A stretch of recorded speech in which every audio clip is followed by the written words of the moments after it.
தமிழர்களே இன்னைக்கு குட்டி போட்டிருக்கு. அந்த குட்டி போட்ட தாயோட ஒன்றா விடலாம் என்ன பண்ணுதுன்னு பார்ப்போம்னு சொல்லிட்டு ஒரு வாரம் ஆயிடுச்சு குட்டி போட்டு. பாருங்கள் ஒன்றா விட்றேன் என்ன ஆகுதுன்னு நீங்களே பாருங்கள். அதுக்கு முன்னாடி நம்ம சேனலுக்கு சப்ஸ்கிரைப் பண்ணி பெல் ஐக்கானை ப்ரெஸ் பண்ணிடுங்க. மறந்துடாமல் சப்ஸ்கிரைப் பண்ணி லைக் பண்ணிடுங்க.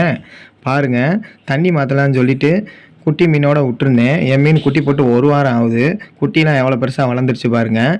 சரி ஓகே ஒன்றா விடுவோம் அப்படின்னு சொல்லி விட்டதும் எதாவது பண்ணுதா அப்படின்னு சொல்லிட்டு கொஞ்ச நேரம் பார்த்துக்கிட்டே இருந்தேன். ஏன்னா திடீர்னு குட்டி மீனை பொசுக்குன்னு சாப்பிட்ரும். அதனால ஒரு கிட்டத்தட்ட 1 மணி நேரம் 1.5 மணி நேரம் விட்டுருந்தேன் என்ன பண்ணுதுன்னு பார்ப்போன்னு சொல்லிட்டு. ஒன்றுமே பண்ணலை.